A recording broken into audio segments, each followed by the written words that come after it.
میں نے بوڑھے کی بات کو گرہ میں باندھ لیا اور پھر اس سے پوچھا کہ جسمانی حفاظت کے سلسلے میں وہ میرے لیے کیا کر سکے گا۔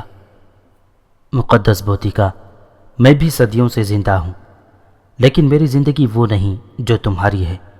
میں تمہارے جیسا جوان اور تندرست نہیں ہوں۔ تمہیں دیکھ کر میرے دل میں خیال ہوتا ہے کہ میں تمہاری مدد سے صدیوں کو شکست دوں گا۔ میں بھی اپنی جوانی واپس لے آؤں تو ہم یوں کریں کہ میں تمہیں جسم کی حفاظت کے گر بتاؤں اور تم مجھے جوانی اور تازگی کے۔ میں ان پر تجربات کروں گا۔ کامیابی اور ناکامی کو ہم حالات پر چھوڑ دیں گے۔ میں تیار ہوں آشوشا، میں نے کہا۔ آشوشا گہری سوچ میں ڈوب گیا۔ پھر اس نے گردن ہلا کر مسکراتے ہوئے کہا، یوں میری طویل العمری کارآمد بن جائے گی۔ میں نے طویل زندگی کا راز ضرور پا لیا ہے بوتیکا، لیکن یہ زندگی میرے لیے اس حد تک دلچسپ ہے کہ میں تجربات کرتا رہوں۔ میرے قوی مزمحل ہیں اور ان تجربات کے علاوہ میری زندگی میں اور کوئی دلچسپی نہیں ہے۔ حالانکہ فطرت نے انسان کے دل کو موہ لینے کے لیے سب سے پہلے عورت پیدا کی۔ عورت ہر حال میں دلکش ہے۔ کیا تم اس سے انکار کرو گے بوتیکا کہ اس طویل زندگی میں تم عورت سے دور رہے ہو؟ نہیں مقدس آشوشا، عورت ہر دور میں میرے ساتھ رہی ہے۔ میں بھی عام لوگوں کی طرح عورت کے بغیر خوش نہیں رہ سکتا۔ یقیناً عورت کا قرب ہزاروں مسرتوں پر بھاری ہے، آشوشا نے اعتراف کیا، اور اس کے بعد آشوشا ان جڑی بوٹیوں کے جوہر کے بارے میں بتا رہا تھا جن کے استعمال سے اس کی زندگی طویل ہو گئی تھی۔ وہ رات ہم نے گفتگو میں گزاری۔ آشوشا نے بہت سے نئے خیال میرے ذہن میں پیدا کر لیے تھے اور میرے سوچنے کا انداز بدل گیا تھا۔ بلا شبہ یہ کیسی انوکھی بات تھی پروفیسر کہ اگر کسی صدی میں سو کر اٹھوں تو میرا جسم گل سڑ چکا ہو۔ میں ایک بدحیت بدروح کی شکل اختیار کر گیا ہوں اور اس دور کے لوگ مجھ سے خوفزدہ ہو کر در و دیوار میں منہ چھپاتے پھریں۔ میں جو ہمیشہ حسن پرست اور طالب حسن رہا ہوں، نفرتوں کا شکار بن جاؤں، بڑا بھیانک تصور تھا میرے لیے، اور میں اس تصور سے خوفزدہ ہو گیا تھا۔ مجھے خوشی تھی کہ میں کسی ایسی جگہ دفن ہوا تھا جہاں برف موجود تھی، ورنہ نہ جانے کیا ہوتا۔ چنانچہ میں اس دوران سوچتا رہا کہ میں اپنی نیند کے لیے کوئی ایسی جگہ تلاش کروں جہاں میرے لیے بہت سی آسانیاں فراہم ہوں۔ میں بوڑھے آشوشا سے جسم کو محفوظ رکھنے کا راز دریافت کر لوں۔ کمٹال کی ترقی کے لیے میرے اقدامات جاری تھے۔ بستی کے لوگ میری محبت سے سرشار تھے۔ اب وہاں خوشحالی تھی۔ آبشار کا پانی زمین کو سیراب کر رہا تھا۔ زرخیز زمین سونا اگل رہی تھی۔ پھلوں اور ترکاریوں کے انبار لگ رہے تھے۔ مچھلیوں کے ساتھ اب پھل اور ترکاریاں بھی استعمال ہونے لگی تھیں۔ محنت کش لوگوں کو راستہ مل گیا تھا۔ انہیں زندگی گزارنے کے راز ہاتھ آ گئے تھے۔ اب مجھے قدم قدم پر ہدایت دینے کی ضرورت پیش نہیں آتی تھی۔ وہ لوگ خود آگے بڑھ رہے تھے۔ میرے خوبصورت کرول کو دیکھ کر انہیں بھی اپنے جھونپڑے خوبصورت بنانے کا خیال آیا اور انہوں نے اس خیال پر عمل کر لیا۔ سردار نے میرے مشورے سے باضابطہ منصوبہ بندی کی اور زراعت کے لیے زمین کو مخصوص کر دیا گیا۔ رہائش کے لیے جھونپڑوں کی قطاریں ترتیب دی گئیں، لیکن میں انہیں بہت کچھ دینا چاہتا تھا۔ میرے ذہن میں خیال تھا کہ ان کے جھونپڑوں کو باقاعدہ مکانات میں تبدیل کر دوں، لیکن پہلے دوسرے کام ضروری تھے، اس لیے میں فی الحال خاموش رہا۔ حسب معمول 7ویں چاند کو میں آشوشا کی رہائش گاہ پر چل دیا۔ آشوشا حسب معمول میرا منتظر تھا۔ مجھے دیکھ کر وہ خوشی سے کھل اٹھا۔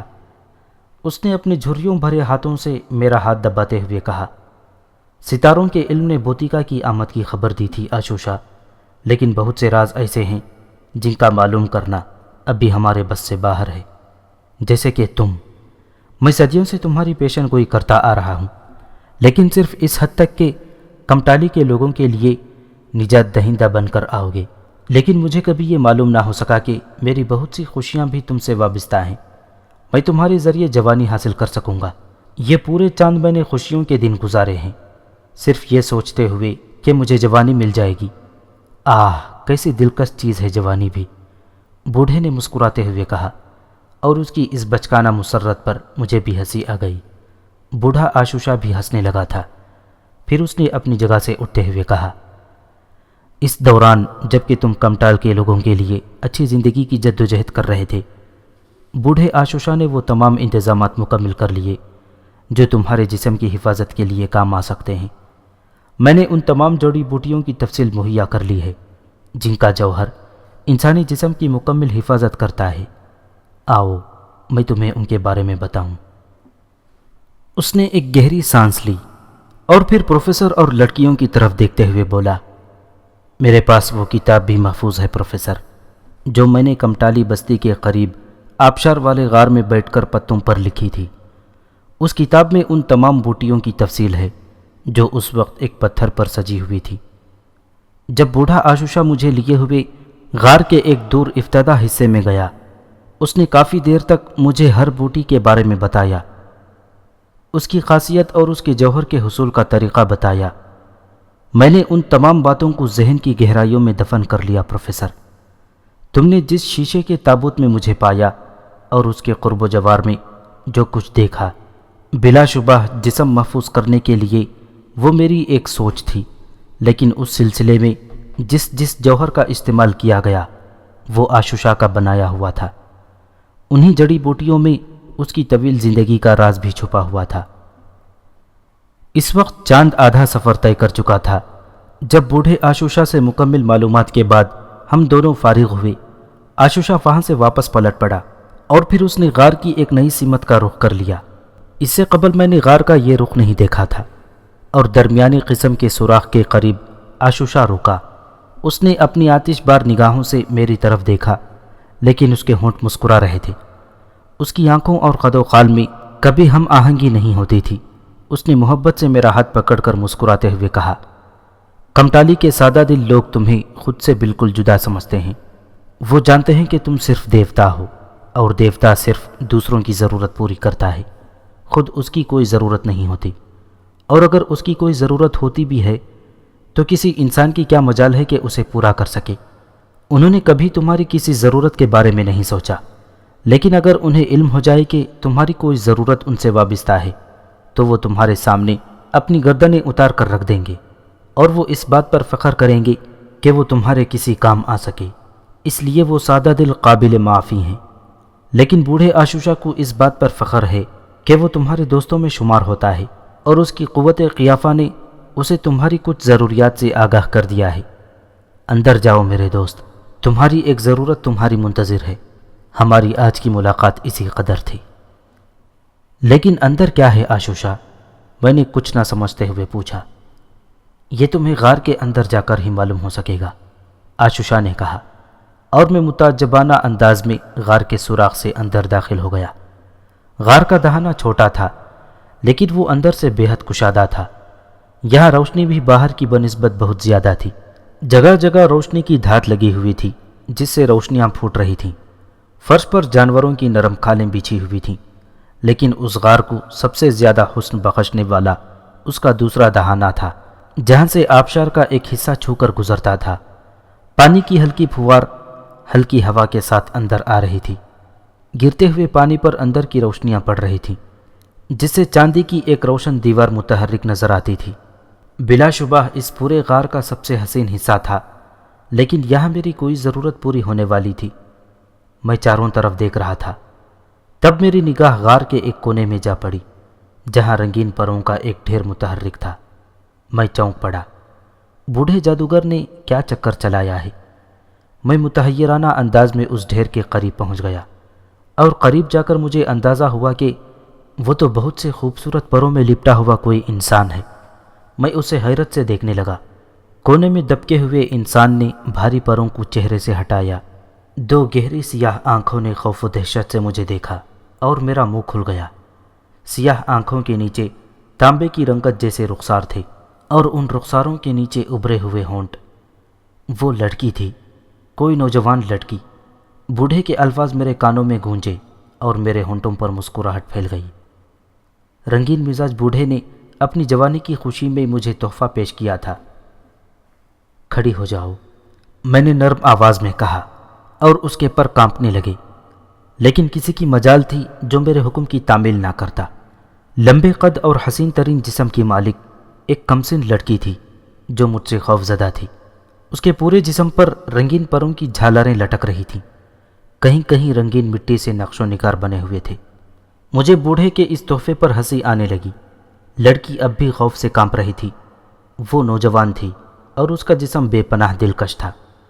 دراز قامت، چوڑا سینہ، پتلی کمر، گو اس کا چہرہ حسین نہیں تھا لیکن اس کی جوانی۔ میں نے دل ہی دل میں بوڑھے کا شکر ادا کیا۔ جو کام میں یہاں رہ کر کبھی نہیں کر سکتا تھا وہ بوڑھے نے کر دیا تھا۔ میں آگے بڑھا اور لڑکی سمٹ کر دیوار سے جا لگی، تاہم میں اس کے قریب پہنچ گیا۔ کیا تم مجھ سے خوف زدہ ہو؟ میں نے اس کے چہرے سے جھالر اتارتے ہوئے کہا۔ اس کے گھنے سیاہ بال بکھر گئے، بہت لمبے اور چمکدار بال تھے۔ بائیں سمت ایک سفید پھول لگا ہوا تھا جو اس کے سیاہ بالوں میں بہت خوبصورت نظر آ رہا تھا۔ کیا مجھ سے ڈرتی ہو؟ میں نے اس کے کندھے پر ہاتھ رکھ کر اس کی بڑی بڑی سیاہ آنکھوں میں جھانکتے ہوئے پوچھا، اور میرے اس نرم اور محبت آمیز رویے سے اس کے چہرے پر اطمینان کی لکیریں پھیل گئیں۔ اس نے محبت پاس نگاہوں سے مجھے دیکھا اور پھر ایک دم زمین پر بیٹھ کر میرے پاؤں پکڑ لیے۔ بوتی کا، اس کے ہونٹوں سے لرزتی ہوئی آواز نکلی۔ میرے دل میں سرور کی لہریں دوڑ گئیں۔ وہ مجھ سے خوفزدہ نہیں تھی، صرف میرا احترام کرتی تھی۔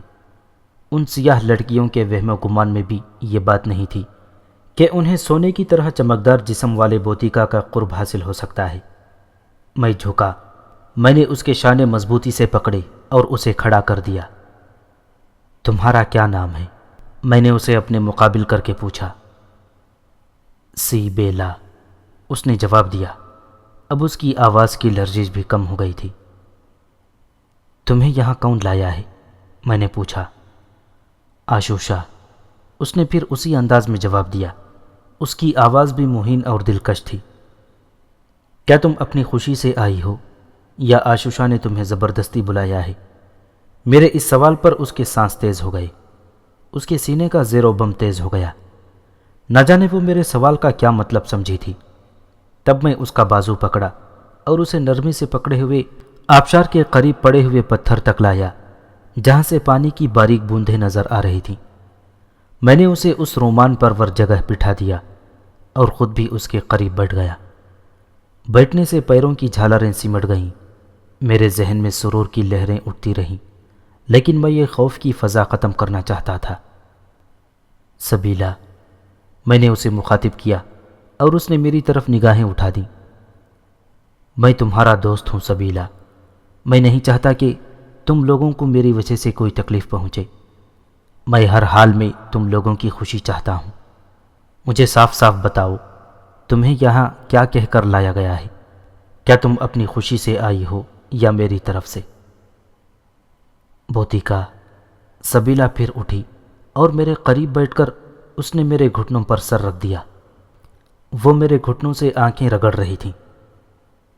تم جب تک مجھے جواب نہ دو گی سبیلا، میں پریشان رہوں گا، میں نے اس کے بالوں کو سہلاتے ہوئے کہا۔ بوتیکا، تو ہمارا آقا ہے، تو ہمارا نجات دہندہ ہے، تو ستاروں کا بیٹا ہے، تو چاند کی طرح حسین ہے۔ کمٹالی کی کون سی کنواری اپنے دل میں تیری آرزو نہیں رکھتی؟ لیکن تو دیوتا ہے اور ہم سب تیری پجارن ہیں۔ ہم دل میں تیری آرزو کر کے بھی ڈرتی ہیں کہ گناہ نہ ہو جائے۔ پھر جب مقدس آشوشا نے سردار سے کہا کہ بوتیکا قبیلے کی کسی کنواری کو سرفراز کرنا چاہتا ہے، تو قبیلے کی ہر جوان کنواری کے دل میں آرزو پیدا ہوئی کہ کاش بوتیکا کی خلوت میں اسے بھیجا جائے۔ میں بھی ان سے جدا نہیں تھی بوتیکا، اور جب سردار نے مجھے منتخب کیا تو میں خوشی سے پاگل ہو گئی۔ مجھے یقین نہیں آیا کہ میرا خواب سچ ہو سکتا ہے۔ میں نے خوابوں میں خود کو تیری آغوش میں دیکھا جب میرے جسم کو پروں سے سجایا جا رہا تھا۔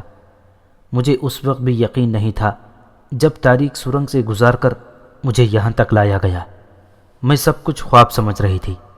میں سوچ رہی تھی کہ جب اس خواب سے جاگوں گی تو میری کیا حالت ہوگی۔ مجھے یقین دلا دے بوتیکا کہ یہ سب کچھ خواب نہیں ہے، مجھے یقین دلا دے بوتیکا۔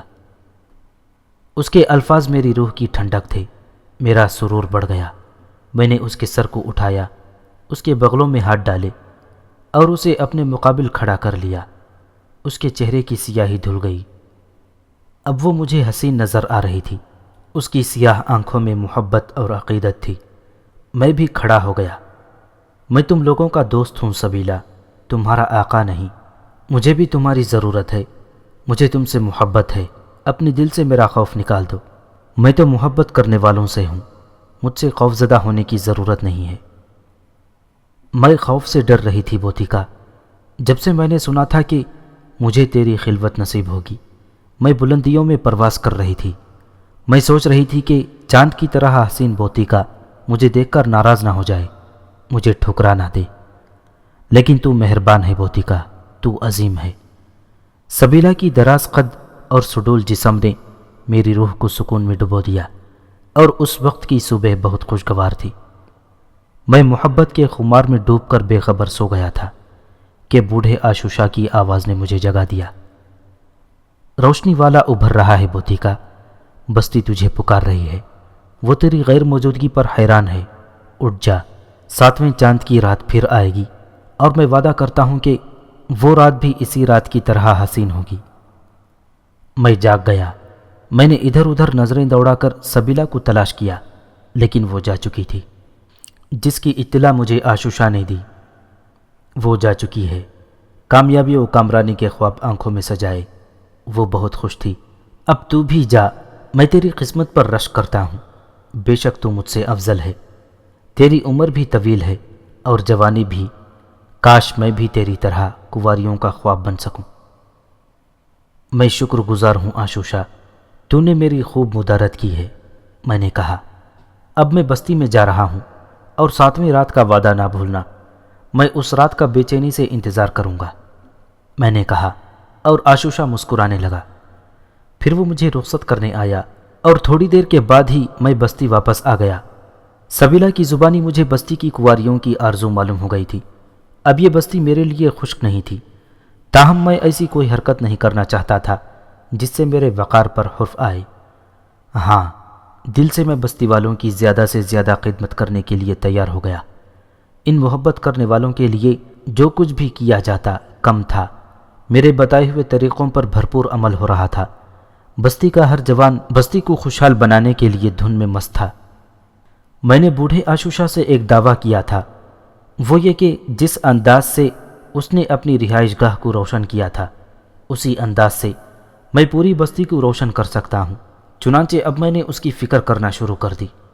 میں نے اپنے تیار کردہ لوہے کے اوزار لیے اور 4 عورتوں کو اپنے ساتھ کام میں لگایا۔ پہلے مرحلے میں لکڑی کے بھاری تختوں کے درمیان میں چروایا اور اس کے چوڑے چوڑے تختے بنوا لیے۔ اگر میں یہ کہوں پروفیسر کہ پنچکی کا تصور میرے اپنے ذہن کی پیداوار ہے، تو شاید تم یقین نہیں کرو گے۔ میں دعویٰ نہیں کرتا، ممکن ہے مجھ سے پہلے یا میرے بعد کسی نے ان کے بارے میں بہتر طور پر سوچا ہو، لیکن اس وقت بوڑھے آشوشا کو آبشار سے روشنی پیدا کرتے دیکھ کر میں نے بھی اس کے بارے میں سوچا، اور پہلے ہفتے میں نے پنچکی کے پر تیار کر لیے۔ میں نے اس میں ہر چیز کا خیال رکھا تھا۔ میرے ساتھ کام کرنے والے سیاہ فاموں کے فرشتوں کو بھی معلوم نہیں تھا کہ یہ کیا ہو رہا ہے، لیکن وہ میرے اوپر اندھا عقیدہ رکھتے تھے۔ وہ جانتے تھے کہ بوتیکا کوئی بھی کام بے مقصد نہیں کرتا۔ پھر 7ویں چاند کی رات آ گئی، اور میں پوری دلچسپی سے آشوشا کی رہائش گاہ کی طرف چل دیا۔ بوڑھا جادوگر بھی اب دل سے میری طرف متوجہ ہو گیا تھا۔ اسے یقین تھا کہ میں اس کی جوانی اسے واپس دے دوں گا، لیکن خود میری سمجھ میں اس کی مناسب ترکیب نہیں آئی تھی۔ اس معاملے میں تو میں خود بھی لا علم تھا۔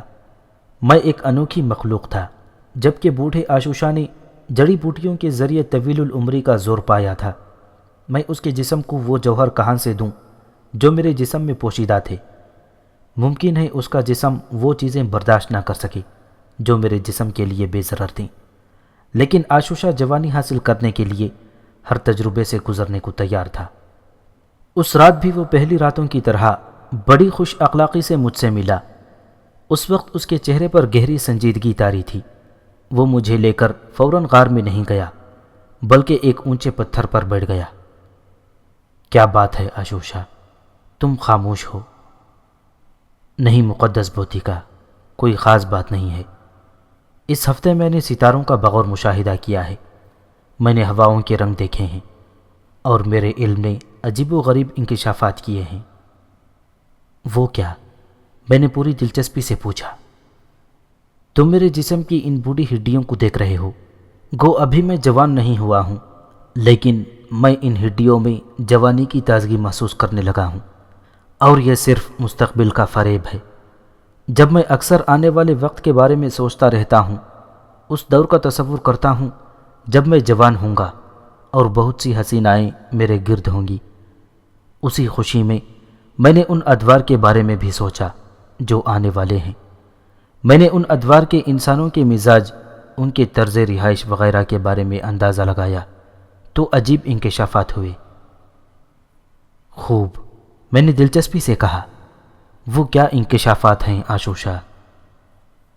وہ خود کو تہذیب کے دور کا انسان کہیں گے۔ ذہنی طور پر وہ کافی آگے بڑھ چکے ہوں گے۔ ان کا نظام حیات ہوگا زندگی گزارنے کے لیے جو بہت تعجب خیز ہے۔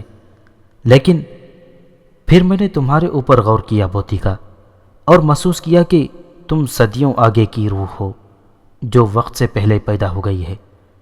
تمہیں تو ان ذہین لوگوں کے ساتھ پیدا ہونا چاہیے تھا۔ کیا تم نے پوری بستی کو اپنی ذہانت سے مصیبتوں کے دلدل سے نہیں نکال لیا؟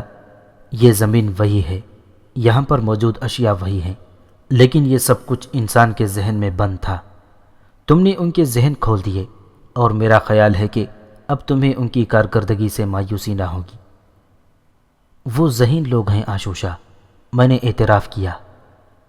بہرحال آنے والے دور کے عجیب لوگوں کے بارے میں سوچ کر مجھے کافی حیرت ہوتی ہے، اور اب میں اپنی زندگی اور جوانی کی واپسی میں بہت دلچسپی لینے لگا ہوں۔ میرا کام کب شروع ہوگا؟ بوڑھا مجھے غار میں اپنی نشست کے کمرے میں لے گیا۔ میں ایسی مقام پر جانے کے لیے بے چین تھا جہاں مجھے سبیلا ملی تھی، لیکن بہرحال بوڑھے کی تشویش ضروری تھی۔ چنانچہ اس سے کہا، بستی والوں کے لیے میں ایک کام اور کر رہا ہوں، باقی سب کام انہوں نے سنبھال لیے ہیں۔ اس کام کو انجام دینے کے بعد میرا کام ختم ہو جائے گا اور میں تمہارے لیے کام کر سکوں گا۔ وہ کیا کام ہے؟ آشوشا نے پوچھا۔ میں نے کہا تھا کہ میں اس غار کی طرح پوری بستی کو روشن کر دوں گا۔ میں اسی پر کام کر رہا ہوں، اور تھوڑے عرصے میں تم پوری بستی روشن دیکھو گے۔ کیا مطلب؟ بوڑھا اچھل پڑا۔ مگر تم پانی کی قوت کہاں سے لاؤ گے؟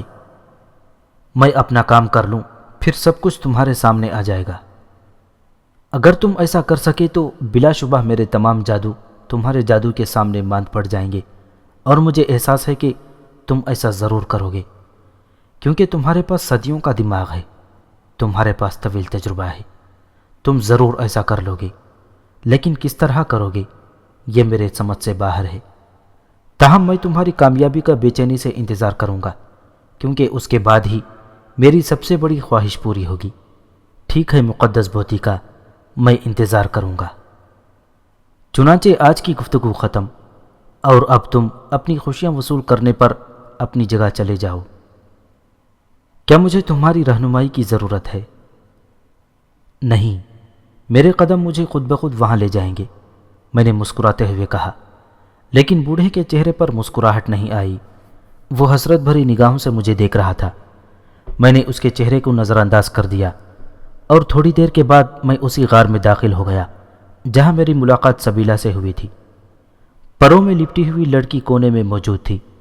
میں انتظار کے بغیر اس کی طرف بڑھ گیا۔ سبیلا، میں نے اس کے بازو پر ہاتھ رکھتے ہوئے کہا، اور مجھے اس کے جسم میں تھر تھراہٹ محسوس ہوئی۔ میں نے قوت صرف کر کے اسے اٹھایا، لیکن اس کا چہرہ دیکھ کر میں حیران رہ گیا۔ وہ سبیلا نہیں تھی، بلکہ ایک اور نوجوان لڑکی تھی جس کا جسم سبیلا کی طرح سڈول اور حسین نہیں تھا۔ اس کا قد بھی سبیلا کی طرح نہیں تھا، لیکن چہرہ سبیلا کی بنسبت زیادہ نمکین اور حسین نقوش لیے ہوئے تھا۔ تم کون ہو؟ میں نے اسے اپنے سامنے کرتے ہوئے پوچھا۔ سنالینی، اس نے جواب دیا۔ سبیلا کہاں ہے؟ اپنے کرال میں بوتیکا، سردار نے آج مجھے تمہارے لیے منتخب کیا ہے۔ اوہ، میں نے گردن ہلائی۔ کیا تم اپنی خوشی سے یہاں نہیں آئی؟ خوشی؟ اس نے اپنے ابھرے ہوئے ہونٹ دانتوں میں دباتے ہوئے کہا۔ اس بستی کی کنواریوں کو اس سے بڑی خوشی کون سی مل سکتی ہے کہ وہ چاند کے بیٹے کی آغوش میں رات گزارے۔ اوہ، میں نے سکون کی سانس لی۔ مجھے سبیلہ کی گفتگو یاد آ گئی۔ اس نے کہا تھا کہ قبیلے کی ہر لڑکی میری آغوش کی خواہش مند ہے۔ اگر یہ لڑکی اپنی مرضی سے نہ آئی ہوتی تو میں اسے واپس کر دیتا۔ میں ابوالہوس نہیں تھا، مجھے ہر رات نئی لڑکی کی آرزو نہیں تھی۔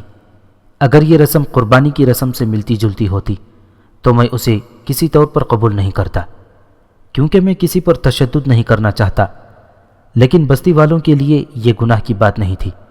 وہ بوتیکا کی خدمات کا ہر ممکن صلہ دینا چاہتے تھے۔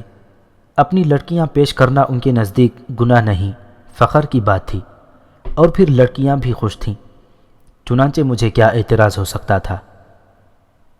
تو پروفیسر، مختصر یہ کہ وہ لڑکی سنالینی بھی اس رات میری آغوش کی زینت بنی۔ میں دل سے قبیلے کی ان پرجوش لڑکیوں کا قائل ہو رہا تھا۔ بلا شبہ وہ بھرپور عورتیں تھیں۔ یہ رات بھی حسب معمول گزری، اور میں اب تمہارے چہرے پر تھکن کے آثار دیکھ رہا ہوں، اس لیے میرا خیال ہے کچھ دیر آرام کر لو۔ اس کے خاموش ہونے کے بعد پروفیسر نے ایک گہری سانس لی۔ تمہاری داستان اس قدر دلکش ہے کہ ہم سب کچھ بھول گئے۔ دل چاہتا ہے سنے جائیں۔ کاش ہمیں مہذب دنیا میں جانے کا موقع مل جائے۔ میں اس داستان کو تمہارے ساتھ مل کر تحریر کروں گا۔ بلا شبہ یہ دنیا کی سب سے حیرت انگیز داستان ہوگی۔ فرزانہ اور فروزاں بھی کسمسا رہی تھیں۔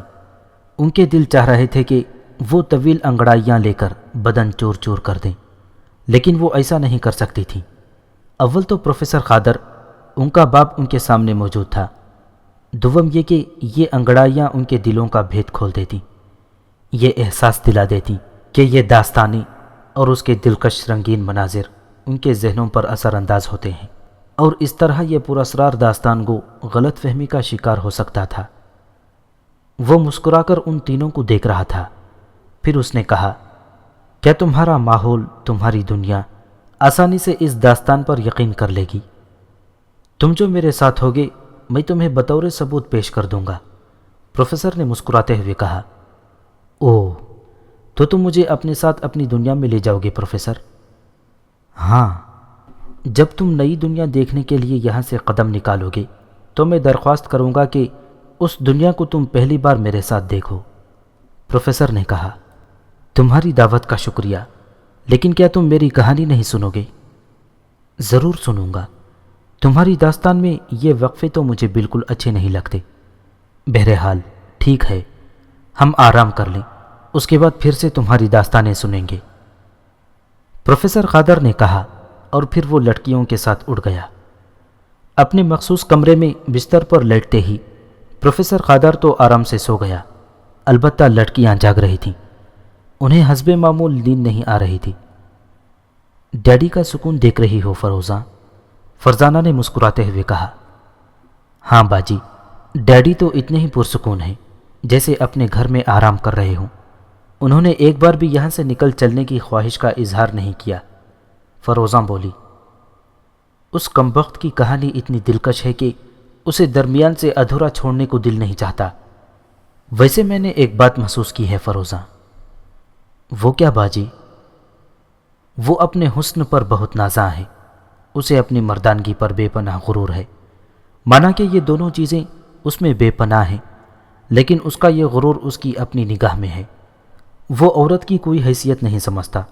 مجھے بتاؤ، آج تک ایک بھی عورت اسے ایسی ملی جو اس کے حسن کی دیوانی نہ ہو گئی تھی؟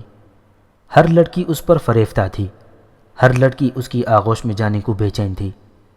احمق کہیں کا! تم بتاؤ فروزاں، کیا تمہارے دل میں اسے دیکھ کر ایسی کوئی خواہش پیدا ہوئی؟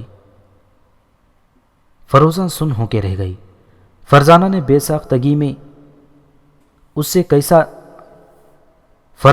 ساختگی میں اسے کیسا نازک سوال کر ڈالا تھا، وہ اس سوال کا کیا جواب دیتی؟ فروزاں کو بھی فوراً اپنے سوال کی نزاکت کا احساس ہو گیا، چنانچہ اس کے چہرے پر بھی شرم کے آثار پھیل گئے۔ پھر اس نے ہچکچاتے ہوئے کہا، معاف کرنا فروزاں، میں غصے میں ایک بے تکا سوال کر بیٹھی۔ بہرحال میں اپنی کیفیت سے تمہیں آگاہ کرتی ہوں۔ بحیثیت ایک نوجوان وہ بے حد دلکش اور خوبصورت ہے۔ اس کا رویہ ہم لوگوں کے ساتھ پرخلوص اور دوستانہ ہے، جس کی میں قدر کرتی ہوں، کیونکہ اس ویران ماحول میں ہم اس کے رحم و کرم پر ہیں۔ وہ ہمارے ساتھ جو سلوک بھی چاہے کر سکتا ہے، لیکن ابھی تک اس کے کردار کی کوئی کمزوری ہماری نگاہوں میں نہیں آئی۔ چنانچہ یہ بات بھی ذہن کو متاثر کرتی ہے۔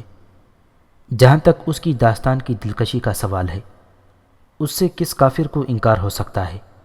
اس کا انداز بیاں بہت خوبصورت ہے، اور اس کی آواز اور انداز انہی جہانوں کی سیر کرا دیتا ہے جہاں کی وہ داستان سنا رہا ہوتا ہے۔ وہ ایک پراسرار شخص ہے، اور چونکہ اپنی داستانوں کا وہ خود ہیرو ہے، اس لیے اسے دیکھ کر یہ احساس ہوتا ہے کہ یہ خوبصورت شخص جو ہمارے سامنے بیٹھا ہے کیسا انوکھا ہے۔